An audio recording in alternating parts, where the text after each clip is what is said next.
Welcome to another virtual interview on Elaine's Literary Salon. I'm your host, Jeffrey James Higgins. I own Elaine's Literary Salon and Elaine's Restaurant with my wife, Cynthia. We've turned this into a literary hub in the Washington, D.C. area. I'm broadcasting from our library room on the second floor of the restaurant. So far, I believe I've interviewed 171 authors, including today. So I'm getting a little excited about this. This is our regular virtual interview for authors who can't make it down to the restaurant.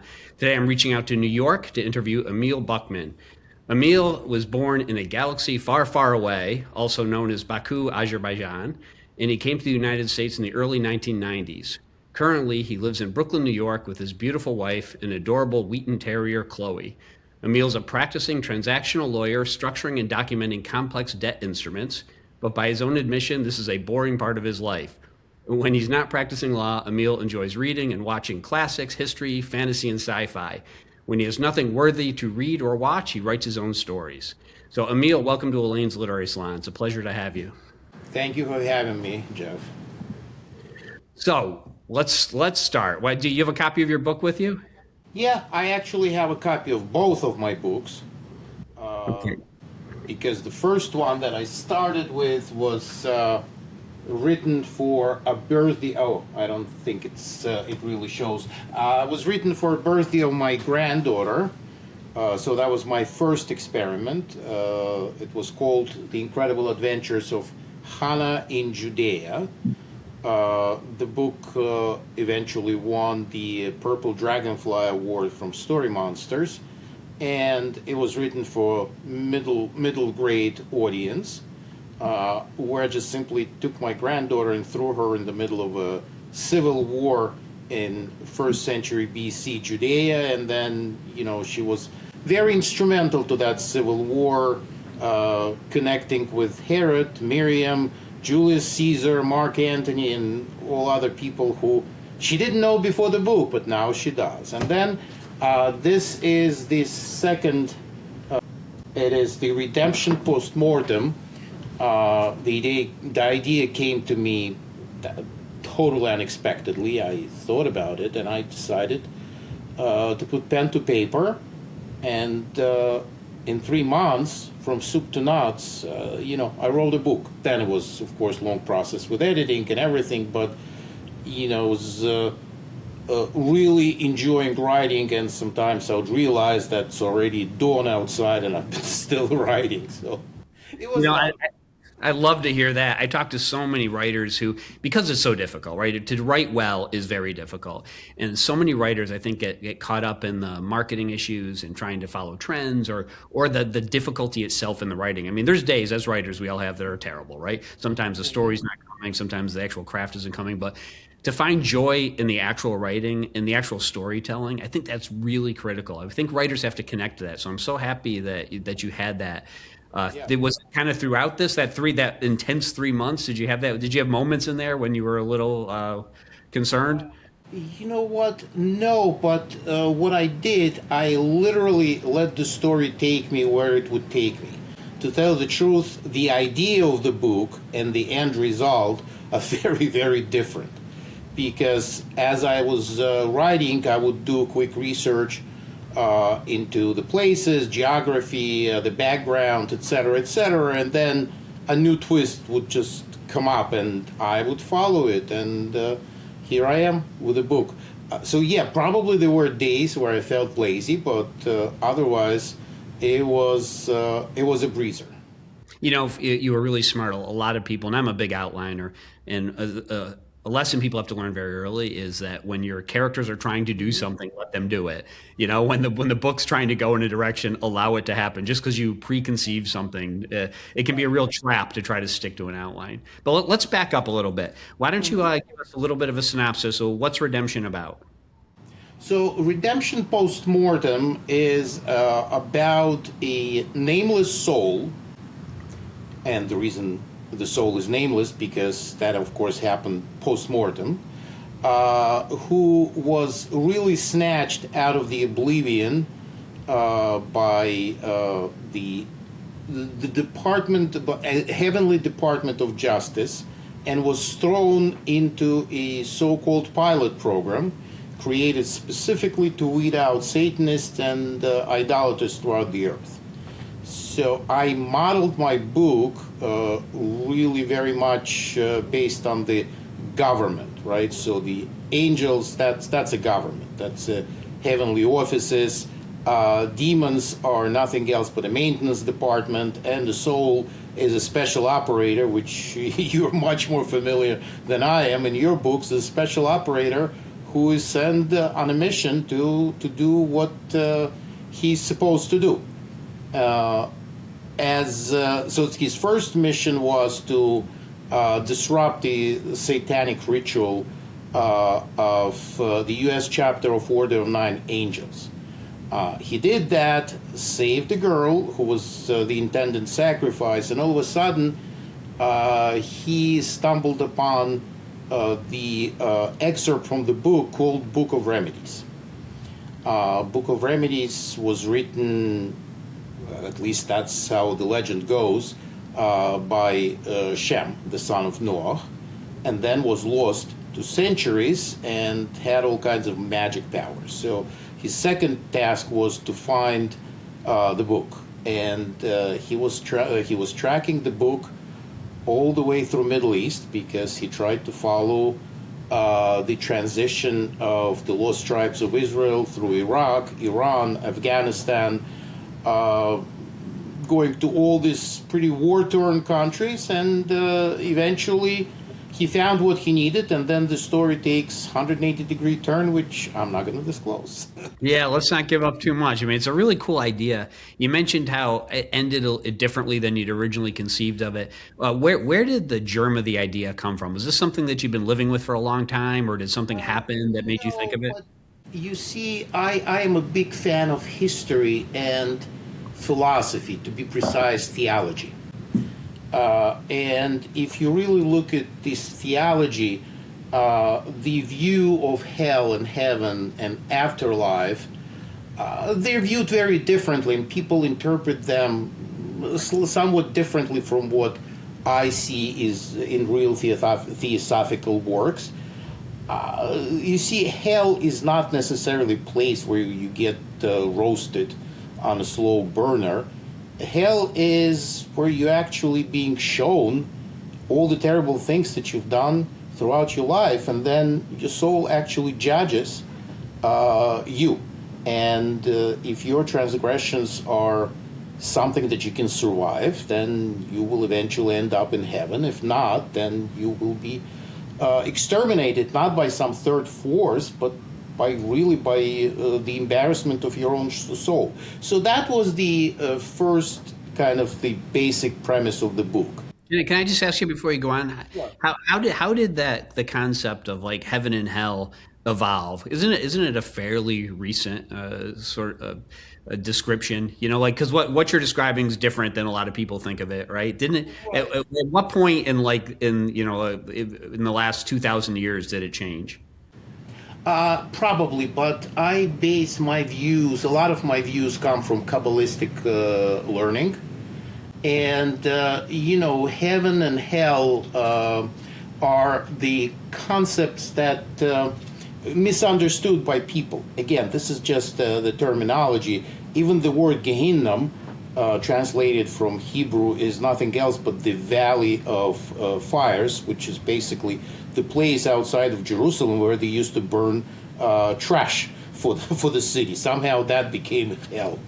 And heaven is a place where you simply enjoy the closeness to the Creator. Also, it is very important that neither angels nor demons have any ability to do something that the Creator doesn't want them to do.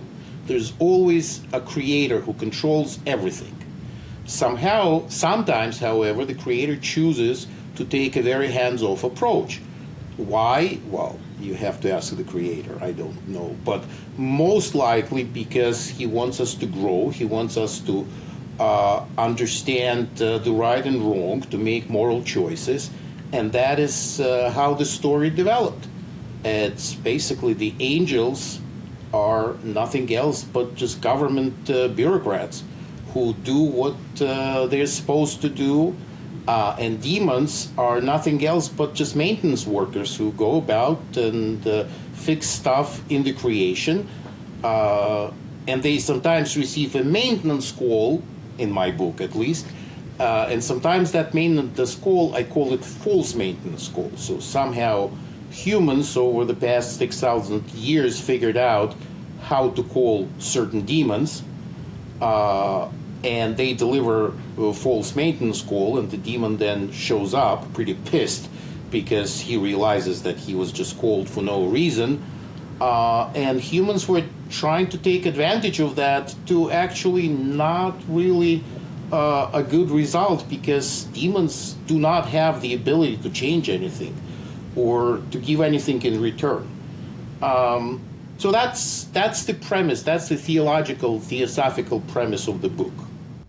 So when you're creating, I mean, so let's step back. So it's obviously it's fantasy, right? Yeah. It's a little supernatural. It's a little fantasy. It's action adventure. What is the primary genre that you're writing in here?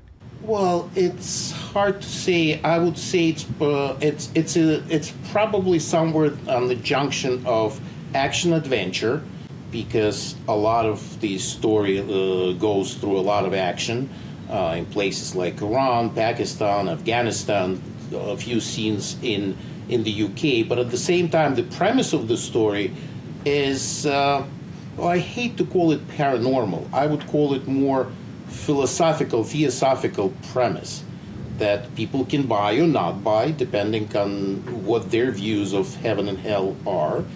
But yeah, I would say it's a thriller, action adventure, mystery thriller. And the other thing that what I've done, I'm a stickler for facts, especially historical facts. Most of the facts in the book, surprisingly, are the actual characters. Hopefully no one will take offense out of these characters. The actual characters who either existed or who exist now. Some of them may have issues with law, so hopefully they're not going to go after me. And the premise of the story, Book of Remedies, is mentioned in the religious text. And then the book potentially did travel through Middle East. That's a possibility. It is very possible that it ended up in the hands of Mandaeans, which is the proto-Christian sect, who potentially may have expanded to Afghanistan. So when you read the book, it is action, adventure, thriller, and geographical, thus historical adventure, I would say. So it's interesting because it is this theo-philosophical premise, and you're writing historical, but also you're giving a version of it that people probably haven't heard. Like even when you're talking about heaven and hell, right? You're talking to a portion of your readers will not have heard this phrase like this. So in a way, you're even if it's real, it's almost like you still have to use some of the same techniques as a fantasy writer, right? Because you have to create the universe. Yeah, so when you're doing that, how much do you have to stick to the actual history, and how much leeway did you give yourself to be able to create like the rules of this universe for the reader? I was very liberal with the rules. I was very strict when it came to actual history and names of the angels. Samael, Azazel, Uzzah, Ashmodai. These are all actual figures in the Judeo-Christian philosophy. They're written, they're mentioned in the Bible, they're mentioned in other books. So I was really trying to stick to the facts. And the adventure part, I've done an extensive research. The figures are very, very actual figures. That's post U.S. Afghanistan under control of Taliban is probably very, very real. The tribal areas of Pakistan are fairly real, or at least I'm hoping that they are. I really stuck to my research, to the names, places, and all the accoutrements of that part of the woods. See, I love these types of books that you can learn something from, as well as having a fun adventure. And it's really interesting when you incorporate like theology and philosophy into them too, because people can look at it and I think be more open to it in a way they otherwise wouldn't. Your first book was children's literature, right? Middle grade, but again, it was very, very historical. If you go through the book, I actually took I followed Josephus, the writings of Josephus, which is one of my favorite. And I took the piece of the Judean civil war between the warring factions of Ashmonaean dynasty, and I pretty much just simply placed my granddaughter there. Other than my granddaughter and few secondary characters, everybody else is who they were. Everybody knows Julius Caesar, everybody knows Mark Antony, everybody knows King Herod and Queen Mariamne and their nemesis, Prince Aristobulus. They existed. They all existed. So it was just literally, if you look at the book, and by the way, the same approach that I took with the second book. It is, everything is real. Everything is what the Bible and history tell us. So I just follow the same storyline, taking a few liberties with details to make it spicier and more exciting. So I have a book where I have a 48 BC, 46 to 48 BC timeline in it in the same region, right? So it's using some historical figures as well. How much of a responsibility do you feel when you're talking about somebody real? There's no legal responsibility, right? They're deceased. You're not going to get sued for defamation, or, So, but how much of like a moral responsibility do you feel when you're incorporating real historical characters, but you're writing them into fiction, so you're creating dialogue, you're creating scenes they may or may not have been involved in?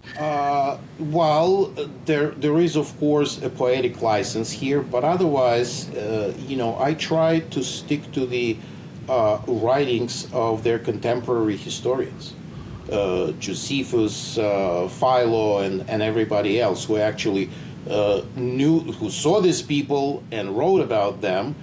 To the extent of the dialogue, sometimes I try to maintain the format that I saw in Josephus, although I only have a 17th century translation by Dr. Myers, so it's very hard to see what is real. Where Julius Caesar talks as he talked 2,000 years ago, and this is Dr. Myers translating Josephus from Latin version that he had. But yeah, I prefer to stick to the facts. You'd be surprised how many, well, you wouldn't be, but many people would be surprised how many blank spots in the history there are. And they can be easily filled in with whatever you want. That's where your poetic license is. You don't really need to change the canvas. The canvas is great. I think that goes back to like all writers when they're doing the what ifs, when they're imagining fiction within reality. And you're right, when you go back in any historical period, there's so much we don't know. History gets lost so fast that I think there's a lot of canvas there for you to paint on. Yeah, absolutely.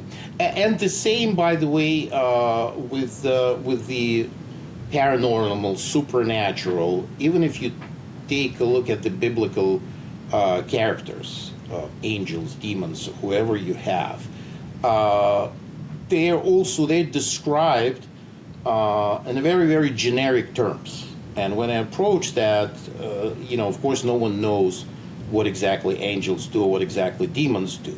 But I kind of imagined the federal government and angels operating pretty much as the secretaries of the U.S. cabinet, doing exactly what our cabinet members would be doing. Is it a poetic license? Of course, but at the same time, since no one has any better idea, I think I can do that with impunity. Oh, it's very clever. I would only hope that the angels and demons are more effective than the federal government, having worked in it for 20 years. Unfortunately not. So this was your debut adult fiction. Yes. What were the differences in writing from going from middle grade into adult? And was there any transition period when you first started writing, or was it more your natural state? It probably was more of my natural state because when I wrote middle grade fiction, I had to stifle myself and restrain myself to make sure that everything is age appropriate. And a few times my editors actually reminded me that I went overboard and I had to scale down some of the more graphic scenes. In the second book, I just let my imagination run as it is without any restraints. I allowed myself to include a few erotic scenes. Uh, I try not to put any curses in the book, not so much because it's not appropriate, because I think it's just simply not the language that the books should contain. When it's absolutely necessary, yes, I would have curses, but otherwise, I try to use the substitutes. So in that regard, you have much more leeway and much more fun with adult fiction. So we're looking at these various genres, they all have different tropes, they all have different reader expectations. Right. Did you do a lot of did you before this book, did you do a lot of reading in these genres? Oh, I read a lot. So reading is the fun part. Yes, I did a lot of reading over the years. I mean, I grew up reading classics uh, because in the galaxy far, far away, as you said, there were no TV stations or playstations other than the state-run TV. So the books were the only place where I could let my imagination run wild, and that's how I grew up. I grew up reading a lot of books, and of course, the current fiction style changed dramatically from what was acceptable or not acceptable in the 19th or 18th or early 20th century. But at the same time, these storylines, the plots, the development, the twists and turns, they existed in classics just as they exist now. Yeah, it's really interesting. The delivery of story and the structure of story has remained the same for many thousands of years.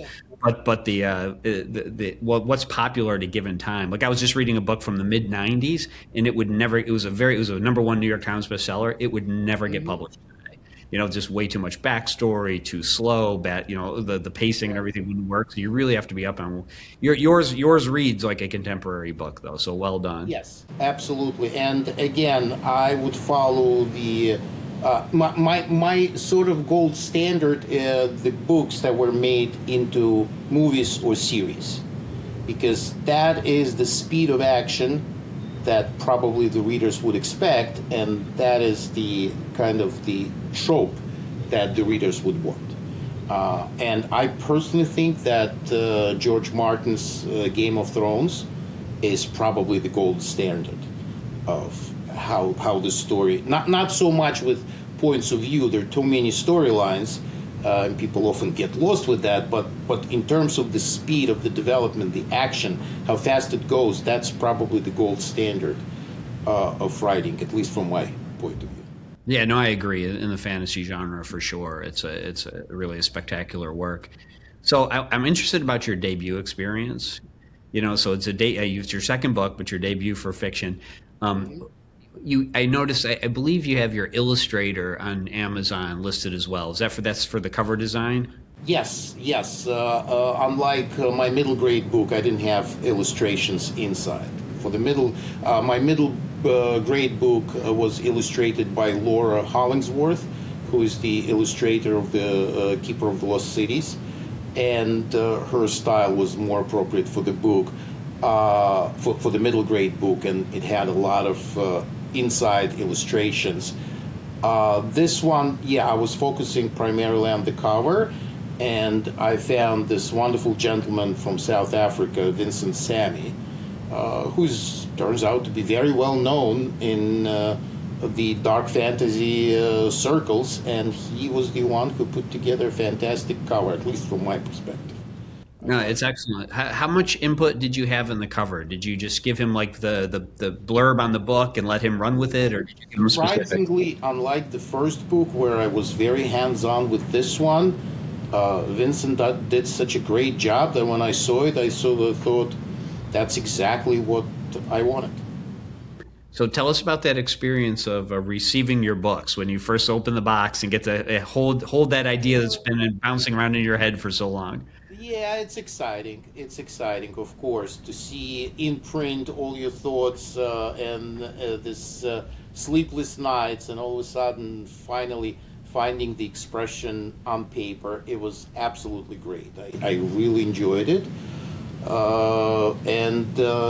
Then there was a period when I was giving it to all my friends, and everybody was also extremely excited, so that added to my excitement. I think now this part is done, and I am trying to impress the public and the reviewers. I got very good reviews from Kirkus and Forward Clarion, which was very, very pleasant, and I was very pleasantly surprised.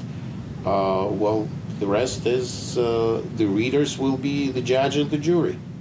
Do you have any apprehension when a book comes out about having these, like, basically these daydreams, right, that you're putting into a book? Do you get nervous at all when you're having strangers read it around the world?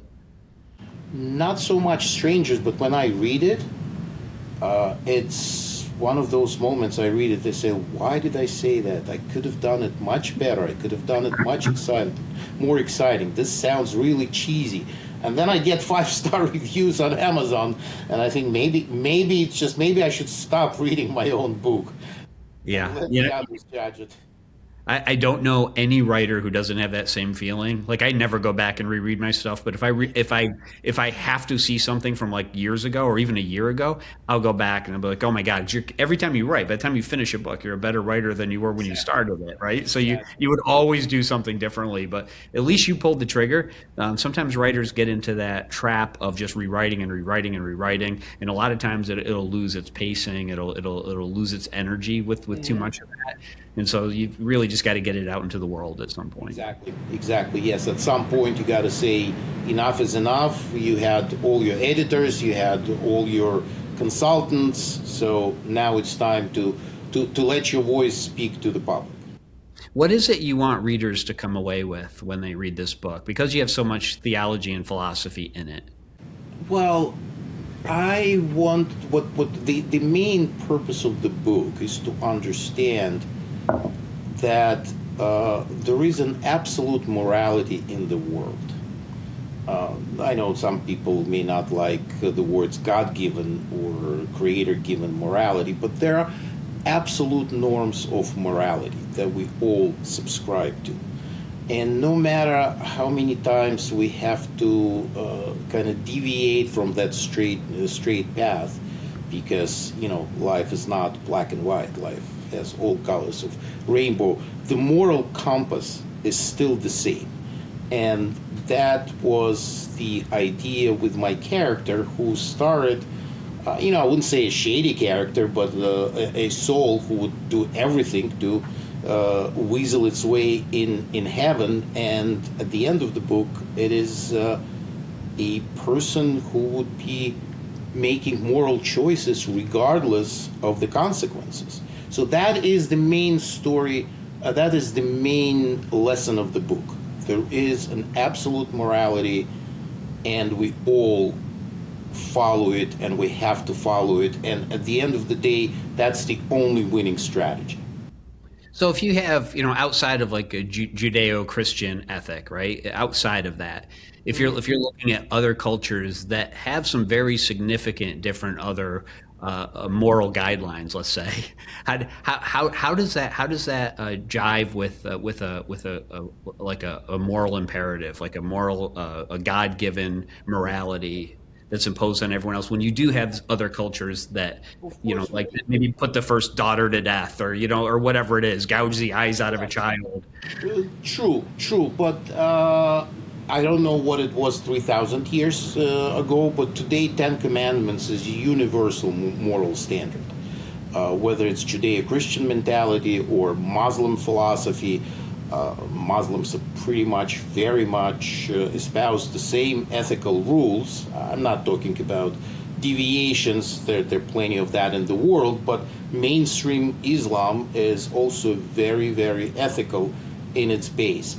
Unfortunately, I don't have the same knowledge of the Eastern religions like Buddhism and Hinduism, but something tells me that pretty much that the basic moral imperatives are probably the same along the world. I don't think that anywhere in the world anyone will tell you that killing is good, lying and cheating is good, and fornicating with your neighbor's wife is just fantastic. I think every culture, or at least as it exists in modern world, would frown upon all of that. I would definitely love to talk about that, but that's a different discussion. So you grew up in Azerbaijan. Was Azerbaijani your first language? No. Azerbaijan was extremely international, and my first language was Russian. I spoke Russian, and most of the people in Azerbaijan spoke Russian, especially since it was all part of the Soviet Empire. So Russian was mandatory. But otherwise, it was a very, very receiving place. By the way, You It was a Muslim republic, and I have only good things to say about my former compatriots. you mentioned reading a lot of the classics. Did you read a lot of the classic Russian literature growing up? Well, you see, my father had an enormous collection of books, about 1,500 tomes, if I'm not mistaken. And my reading experience would be going shelf by shelf. I still picture certain books on their shelves and how I would read it. So, and since my father kind of assembled them by country, I would have a few Russian shelves, then it would be French shelves, it would be English shelves, it would be German shelves. So I have been exposed to pretty much all international classic. I'm a big fan of Leon Feuchtwanger. That's one of my favorite. I love French writers like Balzac and Mérimée, Dumas, of course. At the same time, I am, to some extent, a big fan of Dickens, although English literature is somewhat different from French and German in style. And of course, Russian, yes. The Russian classics were absolutely great. I don't think Russian classics will be that marketable today because they tend to spend a lot of time contemplating things, going into soul-searching exercises. I don't know how much patience the modern reader has for that, but otherwise, it's a great experience. Well, so looking at like the classic Russian literature, and it's very philosophical, and you talk about the navel gazing. How much of that do you think, or even French, or from all this international literature that you read, how do you see like reflections of it in your writing now? Of course, yeah. And I don't know if it's fortunate or unfortunate, but I have, well, as in the words of Forward Clarion, a lot of tonal shifts, because while the action still goes, there were a number of places where my hero kind of steps out of the action and contemplates what he's doing. He notices certain things around him and he thinks about them. He thinks how these things fit into his moral perspective, into his goals. So yes, these tonal shifts are definitely influenced by the classics. So it's not just pure action. They're also contemplation, soul searching. I wouldn't say navel gazing, hopefully it's just more of a soul searching, but yeah, absolutely, it's all there, and thanks to classical readings. How do you think, like in our culture today, in the United States, how much do you think people are like children are affected? Like you mentioned growing up and that's your entertainment and you're reading the classics. But with the, everyone's got a phone in their hands now, right? It's like they're carrying a television around with them essentially. How do you think that's affecting the way they think of story and maybe even just think in general? Yes. First of all, the problem with all of this electronics is lack of attention. People are not capable of retaining as much as they were in the past centuries. Like in 10th to 11th centuries, philosophers were able to comment on any philosophical book drawing from memory on other books. I can assure you that no current student would be able to do anything like that without checking with ChatGPT or Google. So that ability to analyze, that probably is inhibited by the amount of electronics. I'm not saying it's good or bad. I don't know. I'm not an educator, but this is something that I definitely notice.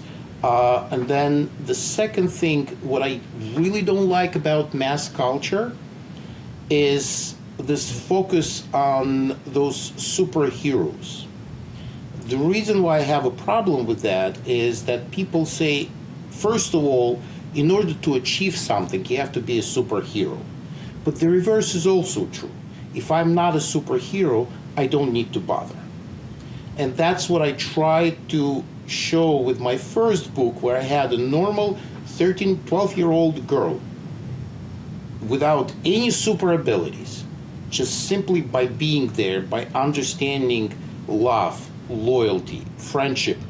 She could achieve, well, according to my book, she could achieve much more than any Superman or Batman would ever achieve. And that is, I think, the lesson that may have been missed on modern people with all this dedication to superheroes. That is the problem that's being ingrained in the minds of people. If you're not a superhero, you can sit on sidelines, you don't care what's going on because you simply don't matter. And that's wrong. You do matter. You can change the world. It is important.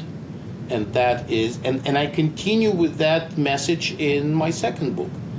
You don't need to be a superhero. Yeah, you can have some special abilities, but otherwise, it doesn't require superhuman skills. It requires faith, dedication, morality, and loyalty. That's what it takes. Well, those are such great lessons. I have some of the same themes in my books too, where characters have agency, and it's about having courage and standing up and trying to and do the ethical choice. So I absolutely love that. Let me ask you, when you're creating your characters, like people, you have a lot of historical characters, obviously, but when you're creating like your protagonist, your own characters, what is your process like for the actual character creation, like quirks and flaws, and how do you do that? How do you put that together? Well, it's interesting. Again, you see, when we're talking about historical figures, then that's easy. You basically look at their descriptions. And when I come up with my main protagonist, it was a very blurry picture when I started. And this is where I just let the book take me, and it took shape as the book progressed. I didn't try to finesse anything. I had my basic principles, and I had my outline, of course. We all do outlines first. But otherwise, some of the choices that my hero made, that's probably, well, I wouldn't say that the choices that he made independently of me, but I just always put myself in that position, and I'm trying to think, what choices would I have made? Would I be this, would I act this way? Would I not act this way? Would I be scared? And even if I'm scared, would I still do that? Because that's the right thing to do, and I have to overcome my fear. And that's how the character actually took shape. Yes, I did, of course, cheat. since it's a soul, and the body was given by the heavenly offices. Yes, my hero did have superb combat skills, ability to speak multiple languages, depending on the mission, and great intellect. But beyond that, it's all about how I would act in this situation, and that's how I would basically describe my character. I mean, it's such a unique and kind of interesting situation. Like, characters generally have to have some kind of misbelief at the beginning of a story, which is later rectified, or they have some kind of internal flaw or internal conflict, which then affects the external thing that they're seeking. But when you're talking about a soul, but that's exactly what I have. My character, first of all, the beauty of a soul, Post Mortem, is that we don't know who this character was. But based on the general description, he probably was not the best and most attractive human being. And at the beginning of the book, his only goal is to avoid the Oblivion and whistle his way into heaven. Everything else doesn't matter. And then at some point, closer to the end, he finally decides to do something that is very important and very moral and important for the humanity, even at the expense of his own soul, which, by the way, is a much greater sacrifice, because we all, whether we're atheists or not, we all believe in afterlife.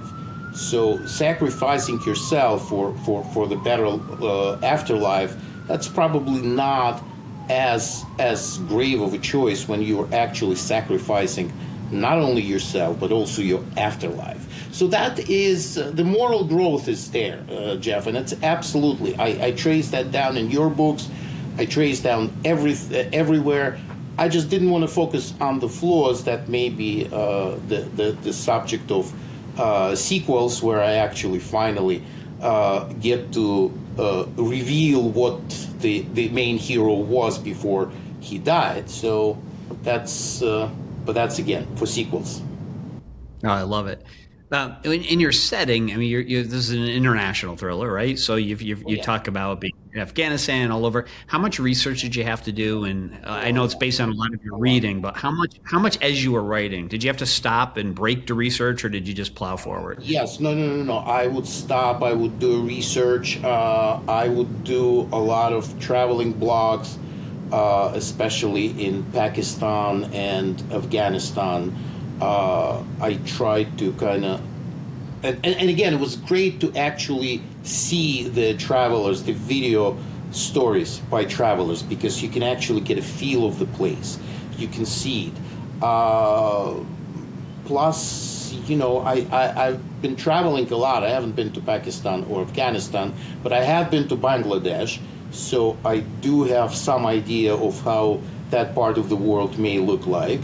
Plus, again, extensive research would be extremely important. Do you have any like research tools or research hacks that writers would find useful? No, nothing.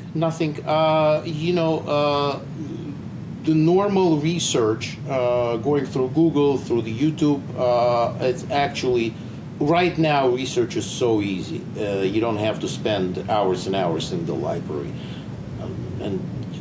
but you do have to have some basic idea of what's going on in that part of the world, and the rest is just filling in the blanks. So I want to talk a little bit about your process, because it's so different for all writers. Walk us through. The 3 months is incredibly fast, to write a book. Did you write every day? Yes. And again, sometimes I would it was a bit of an addiction. Once I started, I couldn't stop. So no, first I put together an outline. And I did the research as I was outlining the book. Then I actually started writing, and then I just noticed many times that I deviate from outline. And then I would come to some place, and I would ask myself, okay, so what's going on there? What exactly is happening in that place? So I would stop writing, I would go back to research, I would go to Google, to YouTube, to traveling blocks to kind of get a feel for the place, for the location, and after that, I would go back to writing, and sometimes the places and the geography would turn the writing away from the outline into something completely different. Like, for example, when I describe Landi Kotal, which is the main city in the tribal area in Pakistan, it's an incredible place. It's just so fascinating. There are more stores that sell guns than the stores that sell cellular phones. There's this famous steam-powered engine that takes tourists around the former British Raj. And, all of that completely gives you completely new ideas. And then all of a sudden you end up with some tweaks based on the locale. So yes, I did have an outline. I did try to stick to it, but I also tried not to be a slave to my outline. So how detailed was your outline when you start? Because I know like a Jeffrey Deaver does like a 90-page outline. Other people just have bullet points. Some people have nothing. Given my corporate law background, I would start with a very, very high level outline. I would start beefing it up. So eventually, 90 pages, I don't think it's 90 pages, but I would end up with a pretty detailed outline, minus dialogue, minus some of the action sequences. But yes, the outline was pretty detailed. And how long would you write for? You mentioned some nights you would just keep going. Did you have like a word count or a page count or an hour count? Like how did you No. gauge how much you would write? None of that. None of that. It was a really freestyle. I know I probably did all wrong. Professional writers do pace themselves. They do know the number of pages. They do have a certain number of words in mind.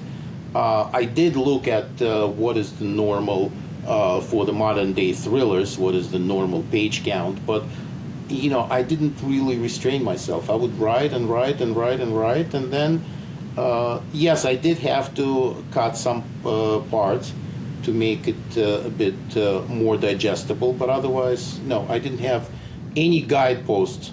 It was just I was enjoying the story. That was the fun part. That is the most important part, for sure. Right. Yeah. I think it's also important for you to do what works for you, and this works. And I wouldn't try to follow anybody else's process. I actually heard another best-selling author just the other day, and she was talking about how when she does a book, she knocks it out in a couple of months because she does what you did, just fully all engaged. It's in her head all the time. She's staying up late at night writing. And so, do what works. Like if you're producing, it's working. Yes. Yeah. Well, let's hope. The jury is still out, but let's hope. Well, even in the end, right? Like how many copies of a book you sell or what kind of literary praise you get or whatever, there's so many factors outside of an author's control, and so, I think you're finding joy in the writing and you're getting good books out and you're just, I think that's it. And then anything that happens after that is sort of what happens. The process was a reward in and of itself. It was so enjoyable. I don't want to be too presumptuous, but I haven't seen any movies and I haven't read any books that would excite me the same way Redemption Post Mortem excited me. So it was the plot, the twists and turns. That was exactly what I would have expected from something that I would have watched on TV or would have seen in the movies or read in the book. So the process was very rewarding itself. Yeah, that's fantastic. As long as you're enjoying the writing, and honestly, if you're writing a story that's a story you want to read, other people, many millions of other people will also be entertained by it. I think that's really, really important. Write something that excites you. Exactly. Yes, absolutely. Otherwise, it's just a waste of time and a chore and nothing else. So let's. When you're writing this, are you writing in Word? Are you writing in notebooks? What are the tools you're using? I'm so used to these days. I'm so used to typing on the computer. I'm not even sure that I can handwrite these days. I completely forgot how to do it, and it's kind of hard to write. I'm so used to typing. So no, I would work in Word, just typing the words and even keeping formatting, because I'm so used to working with Word and with different formats, so it wasn't that hard. And for editing, did you use any kind of editing software? Well, no, nothing beyond a normal word processing, grammar and spelling. But then I just had a professional editor who's also best-selling author, Nina Bruns. I enjoyed working with her. She probably writes a lot of stuff in your area. Mostly it's action adventures, a bit with the romance. So she was extremely instrumental. She was absolutely great. She gave me a lot of ideas, and she was very, very careful in doing the line editing. So I didn't use any AI software, if that's what you're asking. I don't trust AI. Yeah, no, I mean beyond AI, there's a lot of like editing that will give you reports on word frequency and overuse and that kind of thing. Basically like spell check in Word only on steroids. Yeah, probably. I haven't tried that. I trust human eyes. I trust human experience, and me working with Nina was fantastic. Was she your first reader, or did you use any beta readers or anyone else before she saw it? I did use the beta readers, but it was after. After first I cleaned up the book, and then I did beta reading through the website's called Hidden Gems. They did a beta reading for my first book, and they did a beta reading for my second book. I really wanted to be completely blind. I didn't want to just send to friends and family so that their judgment would be clouded. I wanted complete anonymity to get the true understanding. Yeah, that's the key, right? With beta readers, you want criticism. You want to know where they stop reading, where things got boring, etc. Absolutely, yes. When you're writing, do you write in the same place every day? Do you write with music? What does that look like? Oh no, I like when it's quiet, and I usually sit in my office at home. The writing at work is a bit too challenging because you get distracted by millions phone calls, emails, and questions. So I prefer writing in my office at home, where I can just focus on what I'm doing in a very familiar setting, and I don't have any distracting factors. Because as I said, I live inside of my book. Any extraneous noise, including music, that would just detract of the process. Because you were so efficient in getting this book out, I'm curious, like any tips that you can give writers for how to form writing habits. It feels as you're 2 books in, and it feels like you've kind of got this down now. What being able to write almost every day and to write and work a full-time job. What were some of the pitfalls or the things you found that worked to help you stay productive? It's hard for me to say, but you see, just given the nature of my work, I am used to burning midnight oil. This is not the first. This is not the first all-nighter. This is not the last all-nighter. That's what I do at work, and that's what I do here. In terms of the tips, I'm not so proficient in writing that I can give any tips. I would just simply tell people, look, let the story take you where it takes you. Don't worry about the typos. Don't worry about mistakes. Don't worry about repeating words. That's all will be cleaned up. Just stay the course. Keep writing. Once you're done, then there will be plenty of time to clean it up. There will be plenty of outside editors who will be happy to clean up your book. Just focus on the story. The story is the key. Oh, that's great advice. And I think our writing styles are very similar. Our writing habits are very similar. So where should readers go to get your book? My book is on Amazon. It's both in ebook format and in paper book format. Readers can also get it on Kindle Unlimited. It's free on Kindle Unlimited.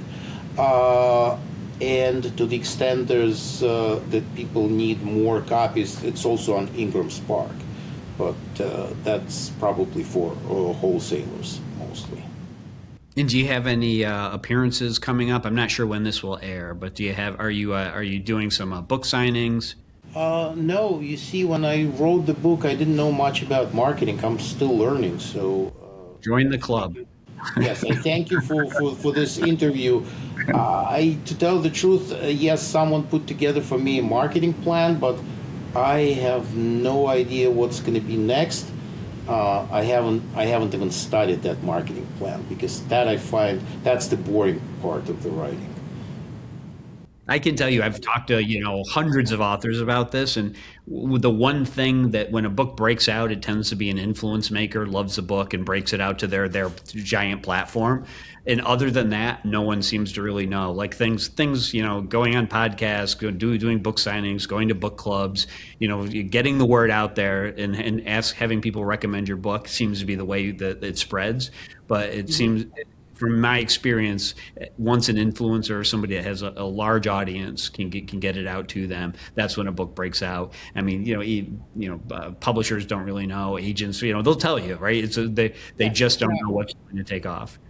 Exactly, exactly. And, also challenging. Today, the most popular category of books is romance.